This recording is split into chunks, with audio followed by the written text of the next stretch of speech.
بسم الله الرحمن الرحيم الحمد لله حمدا كثيرا طيبا مباركا فيه اللهم صل على سيد الأبرار ونور الأنوار وسر الأسرار سيد الفاتح الخاتم وعلى آله صلاة تعرفنا بها إياه يا جماعة المسلمين السلام عليكم ورحمة الله تعالى وبركاته barkan mu da sake saduwa cikin wani shiri mai albarka.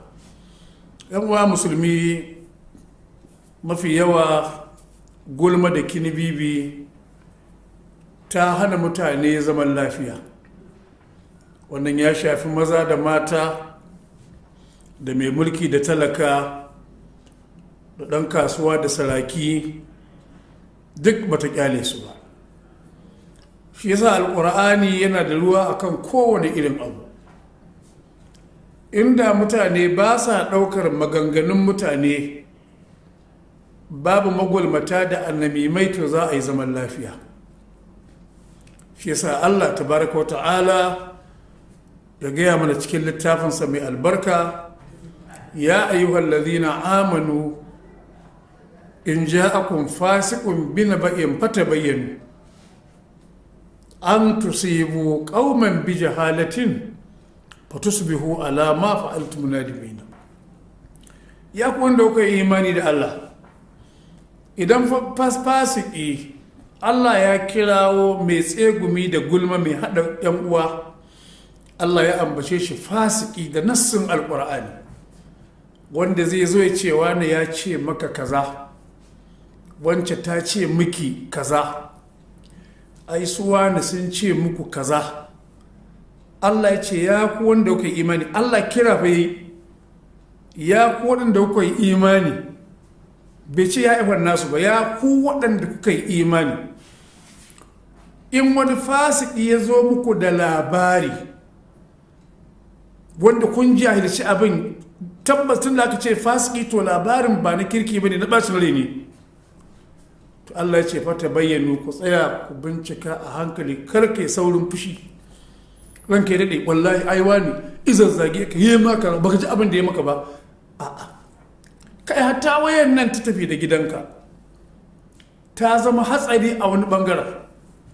Mutum zai ɗan waya ya buga maka, wanda ya dai mutum, shi da kai kun san mutumin nan ba na kirki ba ne, ko kuma yana wani abu wanda bai da kyau, ce a ai kaza sai ka makale stick, sai ka taga wani abu, sai ka dinga ɗaukar muryar mutumin yana faɗin maganganun da ba su da daɗi game da wancan, kuma haka abin yake, sai ka makale ka ji ka kai ma wancan ka ciran kaɗe ga abin da wani ya gaya maka, ka buɗe yana ji. Allah ce in fasiki ya zo muku da magana, ku tsaya ku bayyana, ku lura, ku tattauna tsakaninku, saboda kar ku je ku waye gari a zuwa da na sani.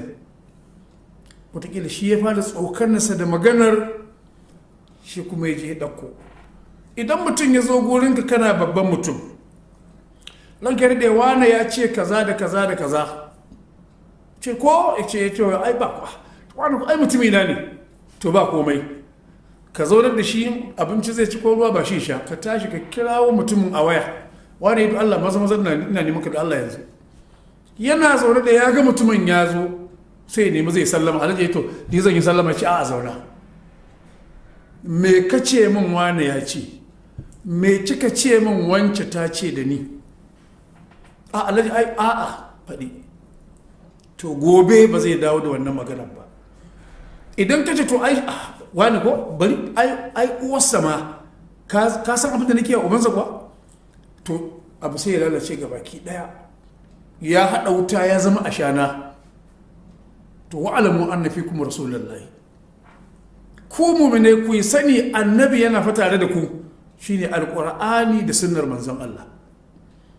sannan idan an ji ana wata hayaniya tsakanin musulmi da ɗan uwansa musulmi, ba wai uwa ɗaya uba ɗaya ko uba ɗaya ko uwa ɗaya ba, a'a, ɗan uwanka masallaci da kai mai masallaci, idan mutane sun ji akwai rashin jituwa tsakani, Allah ya la'anci mai hura wutar yakin, ya yi albarka ga mai zuba mata ruwan sanyi. Wa in ta'ifatani minal mu'minina qatatalu to fa aslihu bainahuma fa in bagat ihdahuma 'ala al-ukhra fa qatilul lati tabghi hatta tafi'a ila amrillah. In wani dan uwa da dan uwa abokan juna masu zumunci masu mutunci a junansu sai ya zama da suna rigima a tsakaninsu, me ya kamata ka yi? Sai a haɗu mutanen anguwa, dattawa da matasan muminai, a zaunar da su sai a yi musu nasiha ta dan Allah. fa aslihu bainahuma fa in bagar idama ala al-ukhra fa qatil allati tabghi hatta tafiya ila amrillah. In wani zai tire ai kokari a dan kufar da shi, a nuna bai isa ba, kafi karfin ayat qur'ani, kafi karfin hadisin annabi Muhammad, zaka zo kana irin kaza da kaza da kaza, to kar ku yadda. Saboda haka yan uwa musulmi, idan ana rigima tsakanin musulmi da musulmi, a samu mutane na kirki adalai, sa su a gaba su yi musu nasiha saboda Allah. Domin me? innamal mu'minuna ikhwatu fa aslihu bayna akhawaykum wattaqullaha la'allakum turhamuna. Inda duk musulmai suke wata rigima tsakani, makoci da makoci, aboki da aboki, amini da amini, silki da silki, a yi musu nasiha. To yanzu wasu sun mai da irin wannan ya zama kasuwanci, gulma da kinibibi ya zama kasuwanci. Sannan Allah tabaraka wa ta'ala ya nuna mana cewa ya ayyuhal ladhina amanu ijtanibu kathiran min adh-dhanni inna ba'd adh-dhanni ithm wa la tajassasu wa la yaghtab ba'dukum ba'dha ahibbu ahadukum an yakula lama ghayma faqaritum. Ya ku wanda kuka imani da Allah, ku nisanci zato, kullum zannu bil mu'minina khair, ka dinga kyakkyawan zato ga dan uwanka ko ga yan uwanka mu'minai. Kar ku dinga mummunan zato, wane kaga wani kwa ai kaza kaza, kai hattara. Allah ce wala tajassasu, kar ku dinga binciken abin da yan uwa suke yi. Kana binciken dan uwanka, na ga ya canza riga, na ga ya sai babur, wai ya abin yake ne, wai ya kaza da kaza yake ne, wai me yake faruwa ne, wai me kaza da kaza ne. Wala ga tabadukum ba'da, kar ku yi junanku da juna ku dinga cin naman junanku. Dan uwanka ne kana binciken me yake ciki, yaya yake, kai kana so a bincike ka? Wa za a bincika ba a ji shi da wari ba? Wa za a bincika ba a ji wari a tare da shi ba? Allah ya ce ɗayanku yana so ya ci naman ɗan uwansa matacce? Ta yan ba musulmi yau yi da mutum ya zama sana'a, bai bar kasuwa ba, ya shiga har masallaci, kai ya wuce ma lahira a makabarta. Gawar da aka je aka raka a makabarta, in ba a yi sa'a ba, wasu na gefe suna tsoni suna zagin gawar. Ga irin ta ga shi ya mutu, banza sha na sha yi masa fada soko ka to kashi da bashi da wannan matar tasa, ko kuma wannan dan wannan ko wannan sirikin, ko kuma bashi da wannan dan nasa. Gawa za a binne ana zaginta. Kai gurin zaman makoki, shi yasa wasu ma sun kiyarda da zaman makokin yanzu. Ya zama rigima, ya zama gurin yi da mutane, ya zama gurin hayaniya, ya zama gurin adawa lafiya, ya zama wajen sai na zo. Allah tabaraka wa ta'ala ya ce za ka yadda ka ci naman dan uwanka matacce a yayyanka a baka ka ci? Allah ce tufa karitum, yadda ba za ka ci naman dan uwanka ba, kul ka yadda ya tashi kai da shi. Jabir dan Abdullahi Allah ya kara masa yadda, ita wata rana muna tafiya da Annabi sallallahu alaihi wasallama, sai manzo Allah ya zo wuce makabarta. In ku Annabi aka ce ya wuce makabarta ba fa ta kafirai bace, a'a, makabarta ce ta masallata. Sai manzo Allah ya ce suwane ne kuka binne a nan wajen?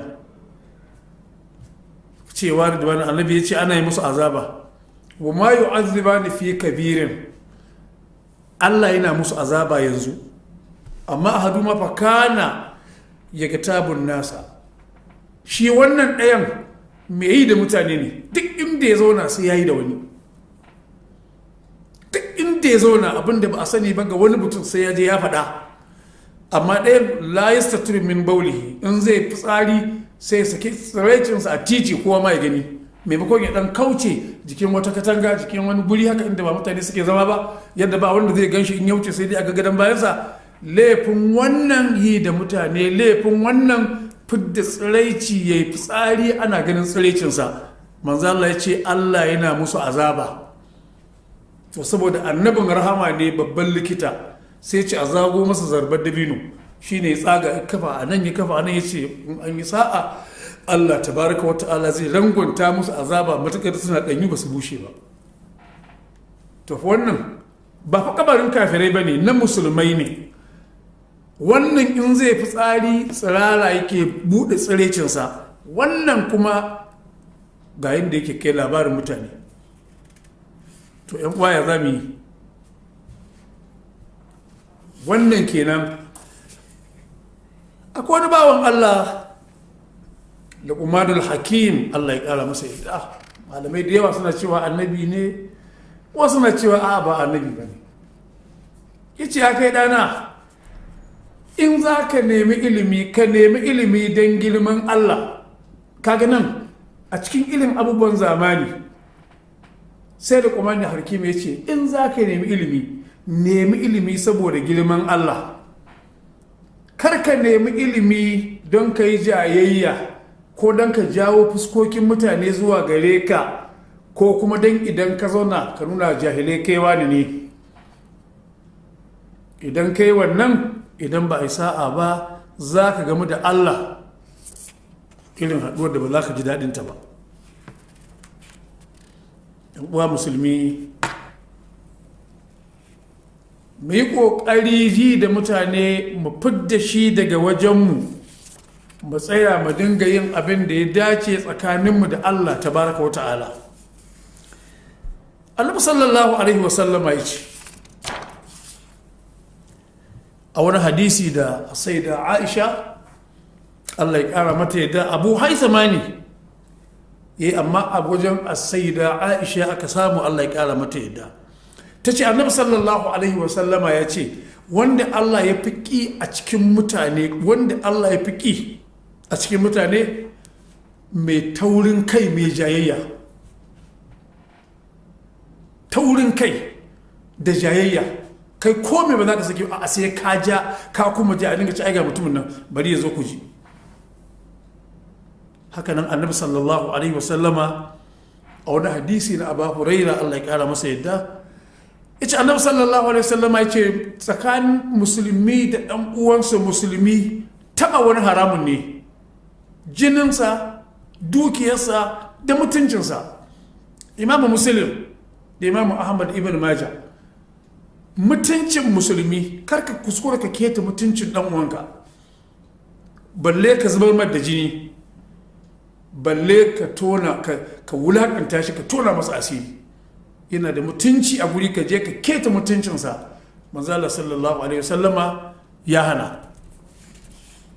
A irin waɗannan abu ne annabi sallallahu alaihi wasallama a wani hadisi mai albarka wanda Imam Bukhari da Muslim da Imam Ahmad suka zo da shi, cewa annabi sallallahu alaihi wasallama na cewa la tahasadu, kar ku yi ma 'yan uwanku hasada. To kai kuma ka dinga ɓoye sirrinka. Annabi ya ce duk ma'abucin ni'ima abin yi wa hasada ne.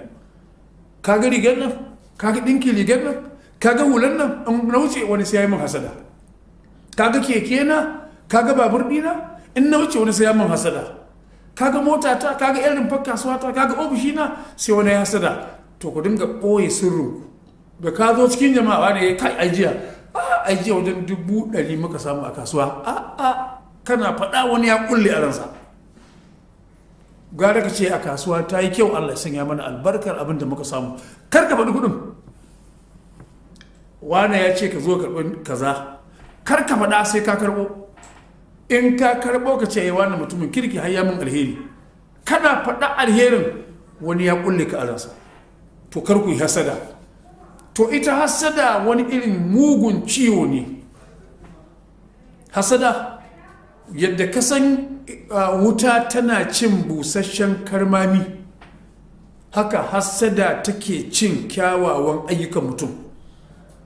Wato shi mai hasada abokin rigimar ubangiji ne. Allah baka iya rabo ba, tun da ka ba wani ni baka ban ba, Allah baka iya rabo ba. Wato tuhumar Allah kake dan me ya ba wani kaza. To annabi ya ce hasada hatsari ce, kada ku yi hasada. Wala ta bagadu wala ta dabaru. Fashi da ƙiyayya da ƙeta da juya baya, Allah ya wa ɗan uwanka sutura, ya rufa masa asiri, kai kuma ka dinga kullace shi a ranka. In ga ganci ka canza fuska, da ya wawaye kuma ka saki fuskarka, amma da ya wuce ka dinga masa kallon da inda kana da mugun ido sai ya faɗi. Wala ya ga tabba'adukum ba'd wa kunu ibadallahi ikhwana.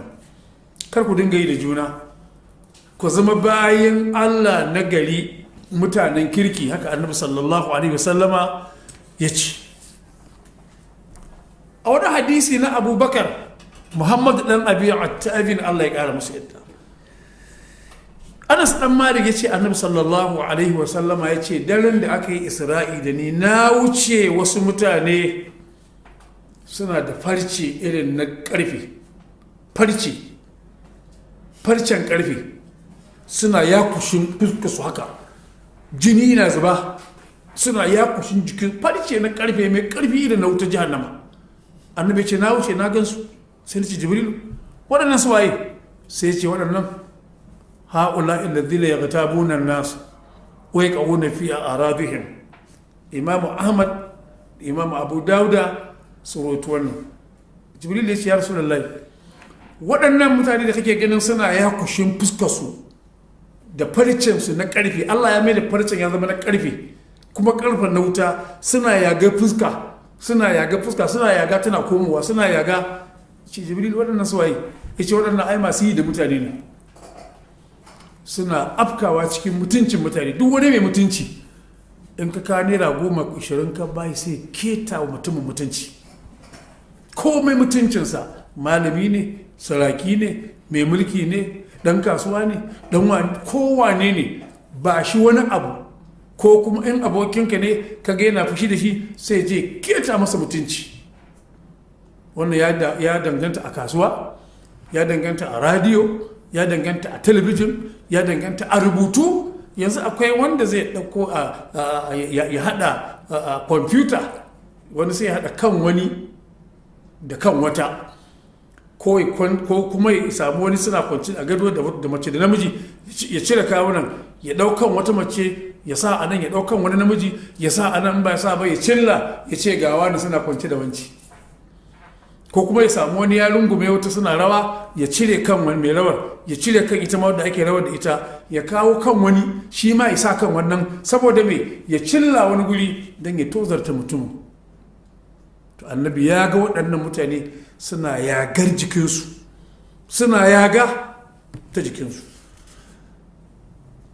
Maza Allah sallallahu alaihi wasallama ya hore mai ce mi alheri, idfa abillati hi ahsan. Mi alkhairi, idan kai alkhairi zai ije maka wani mummunan aiki wanda kai. Annabi sallallahu alaihi wasallama, wani sahabi ya zo wurin sai ce ya Rasulullahi, na zo gare ka sanar da ni wani alkhairi yanfa'ani Allahu bihi, wanda Allah zai amfani ni da wannan abin. Ya Rasulullahi, sai annabi sallallahu alaihi wasallama sai ya ce mata, la tahqiranna min al-ma'ruf shay'an. Duk kankantan alkhairi karkare na shi, duk kankantan alkhairi kada ka rena shi. Ko da za ka ɗau guganka ka jefa a rijiya, ka ɗebo ruwa ka shayar da wani ɗan uwanka, ko ka gaba da ɗan uwanka ka saki fuska yadda za ku gaisa, salamu alaikum, salamu alaikum, kar ka bar wannan. Idan ɗan uwanka kuna magana ya juya, annabi ya ce kada ka yi da shi, imamu ahmad da imamu ahmad ya fito da wannan hadisi a littafinsa. Ba ka zo ka gaisa da mutum wani ina lafiya lafiya kana juya kuma su ga wannan shege kenan, wannan shege kenan, wannan annabi ya hana, ya ce karkai kada ka kuskura ka game da dan uwanka ka saka ma fuska yana juyawa kuma ka yi da shi. Annabi sallallahu alaihi wasallama ya hana. Wani bawan Allah daga cikin sahabban annabi sallallahu alaihi wasallama mali sai dan barra ya ce wata rana annabi sallallahu alaihi wasallama ya yi mana huduba har sai da mata na cikin gidaje saboda ɗaga muryar annabi, mata makotan masallacin manzan Allah a Madina sai da suka dinga jin muryar manzan Allah. Ina cewa ya ma'ashar man amana bi lisanihi wa lam tu'min bi qalbi wa lam yu'min bi qalbihi, ya wanda ya faɗi imani ya musulunta da harshe amma babu imani a ransa, la taktabul muslimina, ku daina yi da musulmai. Annabi ne yake faɗa, ya waɗanda kuka ba da gaskiya da harshe amma imani bai zauna zuciyarku ba, wala tattabi'u auratihim, ku daina bin al'aurar yan uwanku. Mutum ya zo ya wuce wani ina lafiya a yanzu daga mutumin ya wuce na makocinku, wanda yake ne yanzu shi kuma ba a sa can shi kuma ya faɗi wata magana. Annabi ya hana bin al'aura, ko ta mamaci balle mai rai, ko ta mai rai balle ta mamaci. Kar ku dinga bin al'aurar yan uwanku. Duk wanda ya dinga bin al'aurar ɗan uwansa, aikinka in ka zauna cikin mutane, fa innahu man yattabi aurata akhihi yattabi illahu auratahu wa man yattabi illahu auratahu yafduhahu wa huwa fi jawfi baitihi. Duk wanda ya dinga bin bin al'aurar ɗan uwansa, kike bin al'aurar yar uwarki, ta je gidan biki ina ta je, ta je nan ina ta je, balle yanzu hoto waya ta zama musiba. Waya ta zama musiba yanzu matan aure, matar kowa kake so ka gani yau, in an yi bikinta za ga an cillo maka matarsa tana rawa tana kada kwankwaso, amma ba sa ba a ɗauko hoton duwawunta a ce ga manyan mata masu duwawu, masu iya rawa da duwawu. In ba sa ba ka ga matarka ko yarka ko surukarka, hasbunallahu wa ni'mal wakil. To yan uwa, a daina bin al'aurar yan uwa. Me wane yake yi, me yake ciki ne, yaya kasuwancinsa, yaya yake da banki, yaya yake da kaza, yaya mutanen nasa, ko za mu yi masa kaza. Manzo Allah ya ce duk wanda ya bi al'aurar dan uwansa, wallahi Allah sai ya kunyata ka, ko a tsakar gidanka sai ka ji kunya. Imam Abu Ya'la da Imam Turmudi su rawaito wannan. Yan uwa musulmi, waɗannan fa abubuwa su ne yanzu ake cin abinci da su. Idan mutum bai hankali ba ya ci guba, in mutum bai hattara ba bai hankali ba ya ci guba.